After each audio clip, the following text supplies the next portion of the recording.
ndenge zala kaka ok problème ezate tokokende ngai na obuka na kate makambo mbongo na obuka na te tokokende ok problème ezate to sala ngolobi ngapela bi ok problème ezate to bimina biso na ndeko toke deuxième jour oyo elandaki bien aimé ndeko aye kozwa ngai na ndako na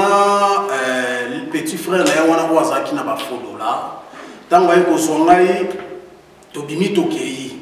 tokei epai ya mutu wana oyo camarade na ngai alobaki akoki kobongola badolar wana ekoma bavrai dollar tokei ntango tokei eza na komi na kini wana kote ya zandu tokei tokomi mpe na place yango tokoti na lopango ya moto yango ntango tokoti tokutani mpe na frère yango abi ok tokota na ndako bon nga nakota na ndako te parce que ngai naza motu oyo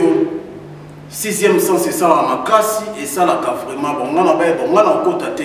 comme ça yo masala nga kota na eleki no moto aza na bambongo wana bafodola bokota boyeba nde bosula comme ça ta bobima boyebisa ngai natika libanda bango mbali bakoti na kati ntango bakoti na kati basali makambo na bango ntango baye kobima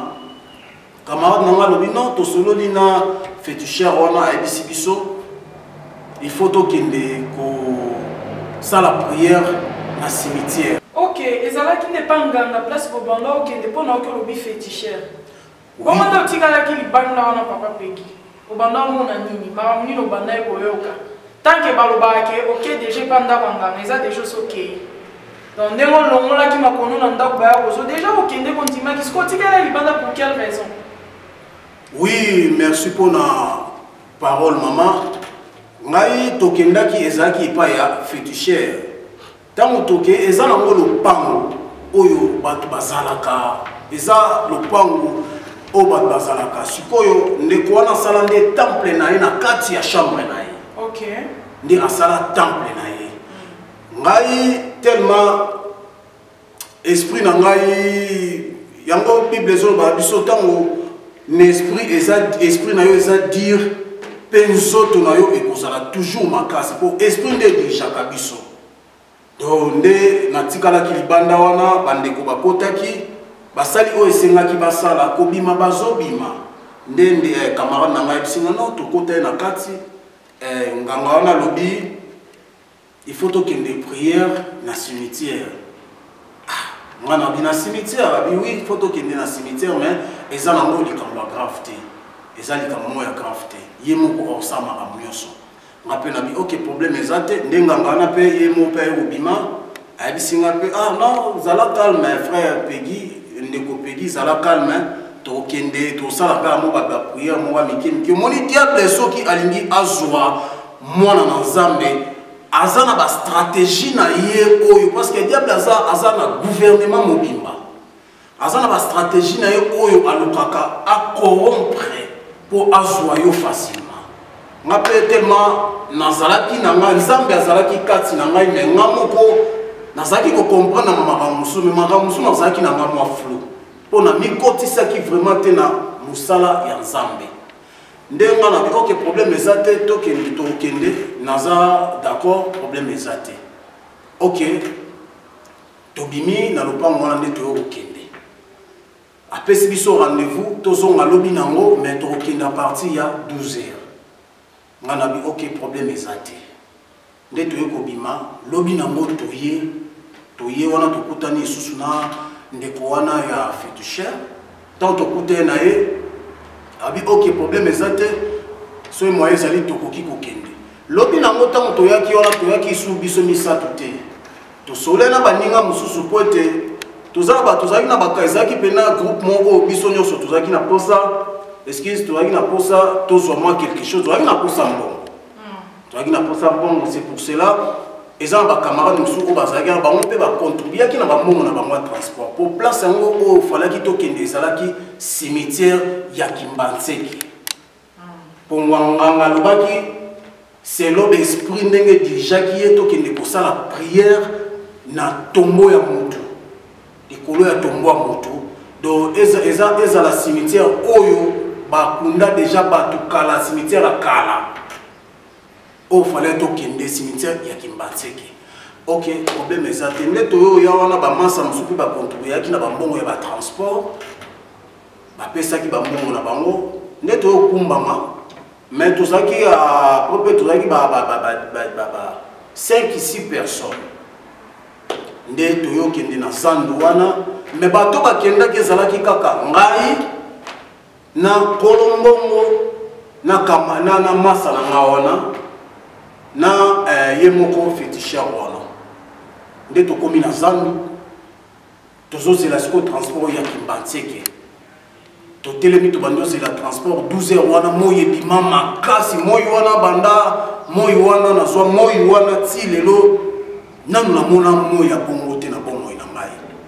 moye bima makasi na koka ko supporter moye te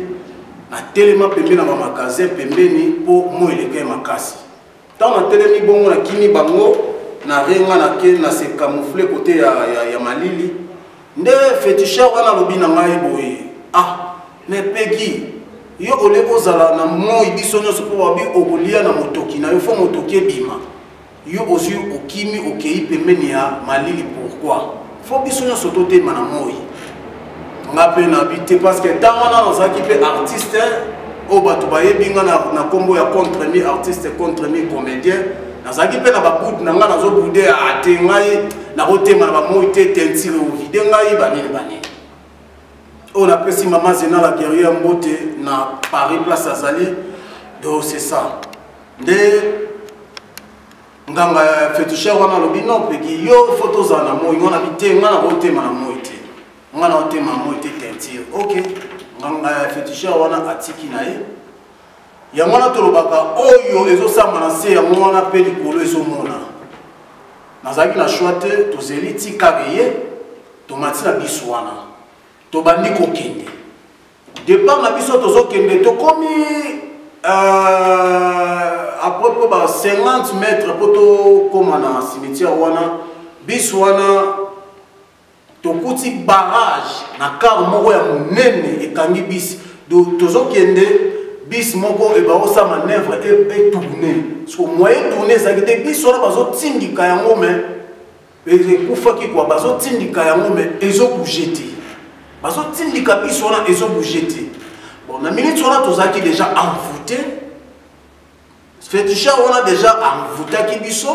tozaki na choix te tokomi kaka o nyonso zoloba yango wana tozosala alobi non lokola ezokende tokita cimetière eza sur osika te tokoma tina esika oyo ezaki destination na cimetière ya Kimbantseke ok problème eza te tokiti nde tant tokiti tobandi kokende falaki tokota na train cimetière mais tokotaki na train wana te féticheur wana lobi non tokende na pembeni bato bayebi cimetière ya Kimbantseke bayebi eza na balobwa kuna se siko eza na nzela moko mokie wana nzela makolo koto cimetière koto mwa nzela moko mokie tozokende na bwaka misu boye likolo ya tombwa motu namoni moto ezopela dans l'espace likolo ya tombwa motu mais ezotouche tombo te ezopela dans l'espace nayebisi féticheur mais moto ezopela likolo ya tombo boye ndenge nini féticheur ayebisi nga lobi yo ye mpo na makambo na bino oyo wana mpeza misala ya bato mosusu bazosala wana etali bino te ngana bi ok problème eza te tobandi okende tokomi esika moko alobi ok totelema awa bino bozelanga awa ngana koti na kati ya cimetière comme ça nazobima ngana bi ok problème eza te totelemi pembeni wana tozozela ye akoti ntango akoti azwi mwa temps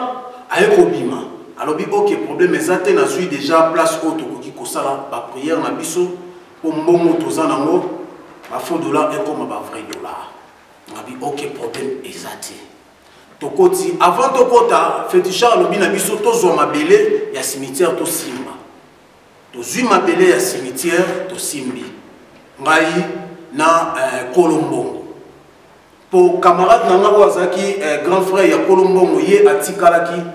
na zandu tokendaki kaka ngai na Kolombongo na féticheur wana tozwi mabele tokoti na kati ya cimetière alobi tozosala prière na tombo oyo bozwa mabele oyo simbi na loboko bwaka likolo ya tombo donc Surtout que dans le monde spirituel, tu as qui mabele, tu as mabele. Tu as tomi kundi bisomoko na kati ya tombo wana. Tango tu bois ki bongo abandi sikoba ekatation na ye.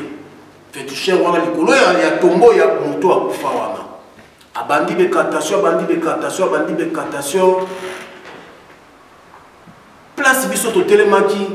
na yoka kaka na kati ya tombo o tombo moto akufa kala tombo ekoma kutu kobeba moto makelele bandi na kati wana makelele na ye normal na ye juste na yoka kaka pegi moto akufa na kati wana tango déjà tozwa ki mabele to boaka ki diable enregistre identité na biso nyonso déjà diable asaraki nango na ka moto akufa lobi pegi na fandi kimia pegi na fandi lisu kimia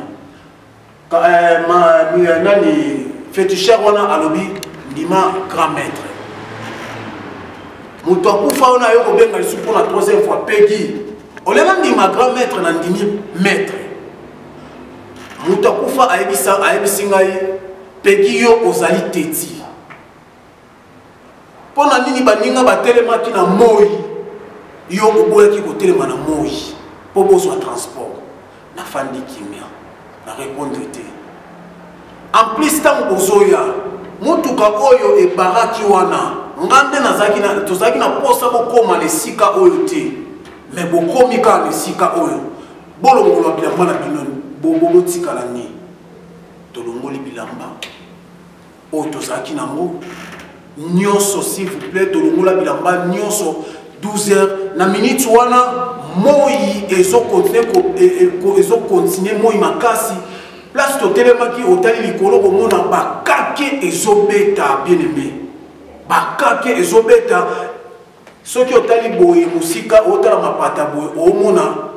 mapata eyindi ya kosakana te place biso totelemaki do bakake ya kosakana te tolongoli bilamba alobi bobwaka likolo nzoto na ngai tolongoli bilamba totikali ndenge babota biso ni tobwaki bilamba na basous-vêtements likolo ya tombo alobi bofukama na kati yo te papa pegi mutu wana era banda koloba banda komona elonge parce que lobi tombo ya mutu akala kufa est-ce que banda komona mutu physiquement azalaki donc na nzoto aspect ya biso bato bien esprit ou bien ndenge nini mais quand on peut éclaircir bateau bazolanda ko ba comprendre. Merci pour la parole maman tozalaki komona moto te tozoka kaka voix ya moto na bilamba to bwa ki likolo ya nzoto na ye alobi bopo moto façon ndenge akomaki koloba azalaki déjà énervé ya kosakana te pe moto oyo azalaki ko s'adresser mingi ezalaki kaka ngai indike ngai polongo na ngamo na bako comprendre te bofukama tofukami liboso tombo après avoir kolongola bilamba nyonso na basous-vêtements kobwaka likolo ya nzoto na ye tofukami botourne nzoto na nga 3 fois totourne tombo nayebisa yo bien aimé na bagenou na place wana bamatiti bakata batumba mabolongo pasi do totourna tombo 3 fois ntango totourne tombo kaka ya kofukama bongo abibotikalaka ya kofukama bongo totikali ya kofukama nde féticheur wana lobi na mutu oyo ya kufa ayebisi ye namoni mutu na bino moko pembeni na biso awa ayebosala nini quand nde tolobaka télévision eza radio te tant déjà ezosenga biso en tout cas bon continuer kolanda biso bon poser biso ba question sur vos commentaires bon poser pe papa pegi ba question nyonso o bolingi bon poser en tout cas to continuer na bino bon landa biso na ti troisième partie to continuer jusqu'à papa pegi akoyebisa biso comment abongoli mutema comment se repentir akomi na nzela ya Nzambe. Là je salue ma sœur Cynthia Ilunga, je salue aussi mon frère Yves Stone Matadi babi matondo yango kanezo kama mikolo oyo na sali pe ma sœur Bénédicte ma sœur Bénédicte donc babi bola mwa Nzambe kolele longa oyo na sali ba abonné na nyonso abonnez-vous massivement sur ma chaîne YouTube Cécilia la Servante TV. N'oubliez pas de cliquer la cloche de notification. Donc nous sommes là avec papa Peggy, on va continuer. En tout cas, merci pour la lelo ndenge kaka maman alobi TV ezali mbongo. Tokoya lisusu pour na continuer témoignage pour témoignage ezali moulayi nanu esilité. Bien aimé o nyonso azali na posa ya koyoka témoignage oyo kino suka a s'abonner kaka na chaîne na biso o ezali na koloba na kobomba eloko te poete nazana eloko ya kobomba te ekofutanga eloko te totatolaka monene ya Nzambe ekosala biso bien en tout cas pour na bambote pour na koya lisusu maman Zena la guerrière na Paris na pesio mbote vraiment au panza émission oyo pour bana na Nzambe mususu bayoka maman Augustine ma mère Nzambe asunga pe apambola yo Priska Gracia Ursule Ibutu Jampi na pesi mbote Senga na pesi mbote Tony frère Tony na pesi mbote Nesta Lusansu na pesi mbote toujours mabonde Nzambe asunga tokende liboso Nzambe alola abatela biso nyonso Nzambe alola azala na biso Busi mama Busi na pesi mbote Laetitia Mabala Priska na pesi bino mbote tokoya lisusu poto loba dans le nom puissant de Jésus mon frère Lima Mbote na yango wana, merci vraiment. Là, on a fini notre émission. Là, je salue Montréal, Montréal héritier Imatila. Donc, Montréal et mon Manadia et Kibumba. Je salue tout le monde. Bye bye, à la prochaine.